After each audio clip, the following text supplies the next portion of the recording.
দ্বাদশ শ্রেণীর সমস্ত ছাত্রছাত্রীকে হার্দিক শুভকামনা জানিয়ে আজকের ভিডিও শুরু করছি।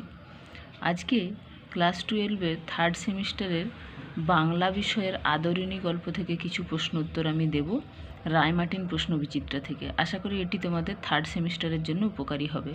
আর আমার এই ভিডিওগুলি যদি তোমাদের একটু হলেও উপকারে আসে, অবশ্যই আমার চ্যানেলটিকে সাবস্ক্রাইব করবে, একটু বেশি বেশি শেয়ার করবে ভিডিওগুলো, আর লাইক ও কমেন্ট অবশ্যই করবে। চলো পড়াশোনা শুরু করা যাক। প্রভাত কুমার মুখোপাধ্যায়ের লেখা হচ্ছে আদরিণী গল্প। এটা কিন্তু বেশ বড় গল্পটা, প্রচুর কোশ্চেন আছে, একটা ভিডিওতে হবে না, আমি পার্টে পার্টে দেব, ঠিক আছে? চলো দেখো, প্রথম প্রশ্ন আছে, শ্রীযুক্ত জয়রাম মুখোপাধ্যায়ের আদিবাস কোথায়? উত্তর হবে যশোর। 2 নম্বর প্রশ্ন, বামুনহাটে মেলা হয় কখন? উত্তর হবে চৈত্র সংক্রান্তিতে। 3 নম্বর প্রশ্ন, আপনি নিমন্ত্রণ পেয়েছেন কি? নিমন্ত্রণ ছিল কিসের? উত্তর হবে পীরগঞ্জের মেজবাবুর মেয়ের বিবাহের, ঘয়ের অপশানটা। অথবা শুনছি না কি ভারী ধুমধাম হবে, কি উপলক্ষে ধুমধাম হবে? উত্তর হবে পীরগঞ্জের মেজবাবুর মেয়ের বিয়ে। অনুরূপ প্রশ্ন, পীরগঞ্জের মেজবাবুর মেয়ের বিয়ে ছিল ড্যাশবার? উত্তর হবে সোমবার।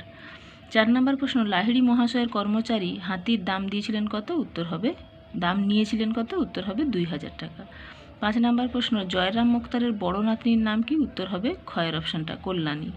অনুরূপ প্রশ্ন, এদিকে জ্যেষ্ঠা পুত্রী কল্যাণী ড্যাশ বর্ষে পদার্পণ করেছে? উত্তর হবে দ্বাদশ বর্ষে। অনুরূপ প্রশ্ন, কল্যাণীর বিবাহের দিন কবে স্থির হলো? উত্তর হবে 10ই জ্যৈষ্ঠ, অপশান ক হবে অ্যান্সার। 6 নম্বর প্রশ্নে দেখো আছে ক স্তম্ভের সাথে খ স্তম্ভের মিলন।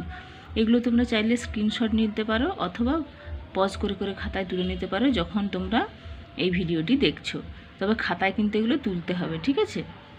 দেখো, প্রথমের যে অপশানগুলো আছে, নগেন্দ্রবাবু, কুঞ্জবিহারী, জয়রাম মুখোপাধ্যায়, নরেশচন্দ্র, এগুলো যেগুলোর সাথে মিলবে সেটা আমি উত্তরটা দিয়েছি। দেখো গয়ের অ্যান্সারটা, 1-এর সাথে ডি, 2-এর সাথে সি, 3-এর সাথে বি, 4-এর সাথে এ। এগুলো তোমরা ভালোভাবে পরে দেখে নেবে, ঠিক আছে? তারপর দেখো 7 নাম্বার আছে, ডায়াগ্রাম বা চার্ট দেখে সঠিক বিকল্প নির্বাচন করা। এখানেও দেখো গয়ের অপশানটা ঠিক হবে, উমাচরণ লাহিড়ী, বীরপুর, মাদিহাতি, বিস্তর দাম চায়। হ্যাঁ, এটা কিন্তু ঠিক হবে। 8 নম্বরে দেখো, আদালত অবমাননার জন্য মুক্তার মহাশয়ের জরিমানা হয়েছিল কত টাকা? উত্তর হবে 5 টাকা, কয়ের অপশান। 9 নম্বর প্রশ্ন, ক্রম অনুযায়ী বাক্যের পুনর্বিন্যাস করো। তার মানে কোনটা আগে কোনটা পরে আর কি, ঠিক আছে? তো সেই হিসেবে দেখো গয়ের অপশানটা ঠিক হবে। 2-এরটা 1-এ হবে, 4-এরটা 2-এ হবে, 1-এরটা 3-এ হবে, আর 3-এরটা 4-এ হবে, ঠিক আছে? 10 নম্বর প্রশ্ন দেখো, মুক্তার মহাশয় 5 টাকা জরিমানার হুকুম রহিত করার জন্য কত টাকা ব্যয় করেছিলেন? উত্তর হবে 1700 টাকা।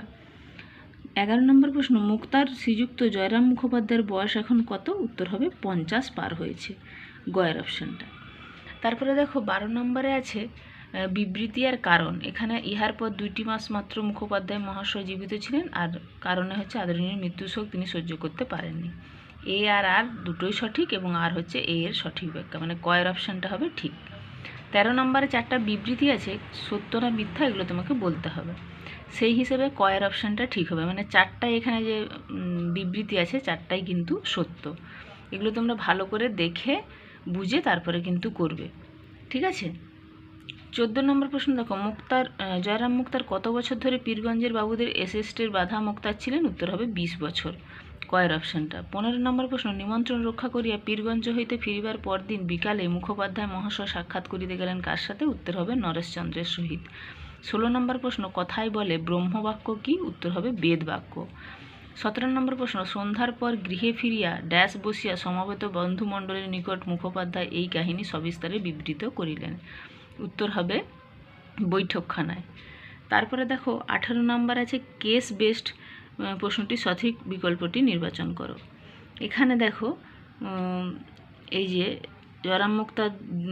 জয়রাম বক্তার দিকে দৃষ্টিমাত্র না করি বললেন, না, গরুর গাড়িতে চড়ে আমি যাব না, যদি হাতি চড়ে যেতে পারি তবেই যাব, নইলে এই বিবাহে আমার যাওয়াই হইবে না। উক্তিটির মধ্য দিয়ে বক্তার যে মানসিকতা প্রকাশ পেয়েছে সেটা হচ্ছে ক, আভিজাত্যের গৌরব।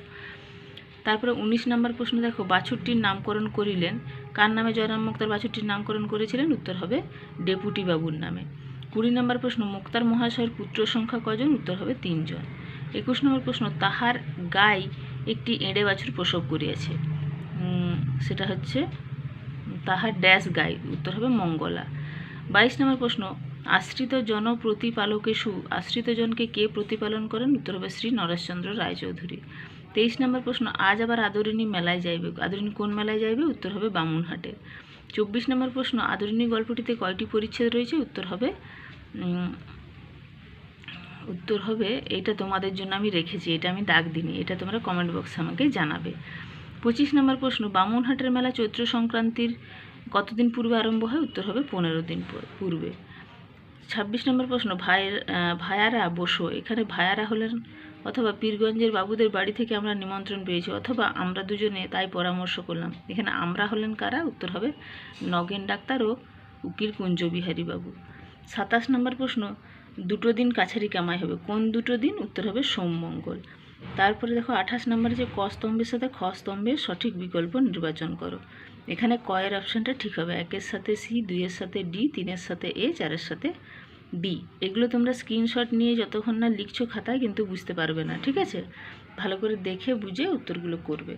আর যদি আমার কোনো ভুল হয়ে থাকে আমাকে কমেন্ট বক্সে অবশ্যই জানাবে। 29 নম্বরেও 4টা বিবৃতি আছে, এগুলো সত্য না মিথ্যা তোমাকে বলতে হবে। সেই অনুপাতে দেখো কয়ের অপশানটা এখানেও ঠিক হবে। প্রথমের বিবৃতি সত্য, দ্বিতীয় বিবৃতি সত্য, তৃতীয় বিবৃতি মিথ্যা, চতুর্থ বিবৃতি সত্য। ঠিক আছে, এটা 29 নম্বর প্রশ্ন ছিল। তারপরে দেখো 30 নম্বরে আছে ড্যাশ থেকে বাই এসছে, ড্যাশ থেকে খেমটা আসছে। উত্তর হবে বেনারস থেকে বাই আসছে আর কলকাতা থেকে খেমটা আসছে, মানে 30 নম্বর প্রশ্নের উত্তর হবে কয়ের অ্যান্সারটা। 31 নম্বর, নগেন ডাক্তার ও উকিল কুঞ্জবিহারী বাবু জয়রাম মুক্তারের কাছে এসেছিলেন কখন? বিকেলে। 32 নম্বর প্রশ্ন, অভিমান করে চলে গেলি মা, কার যাবার কথা বলা হয়েছে? উত্তর হবে আদরিণীর। 33 নম্বর প্রশ্ন, আদরিণীর গল্পটি প্রথম প্রকাশিত হয়েছিল ড্যাশ পত্রিকা। উত্তর হবে সাহিত্য পত্রিকায়। তা মুখুজ্জে মশাই, আপনাকেও কিন্তু আমাদের সঙ্গে যেতে হবে। বক্তা হলেন কি? উত্তর হবে কুঞ্জবিহারী বাবু। 35 নম্বর প্রশ্ন, কোন হাটে বিস্তর গরু, বাছুর, ঘোড়া, হাতি, উট বিক্রয়ার্থে আসে? উত্তর হবে বামুনহাটের। তাহলে এই 35টা প্রশ্ন আজকে এই ভিডিওতে থাক।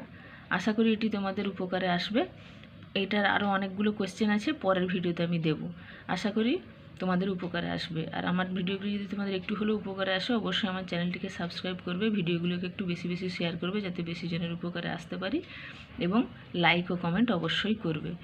ঠিক আছে, এগুলো তোমাদের কাছে অনুরোধ জানাচ্ছি। সবাই খুব ভালো থাকো, খুব ভালোভাবে পড়াশোনা করো।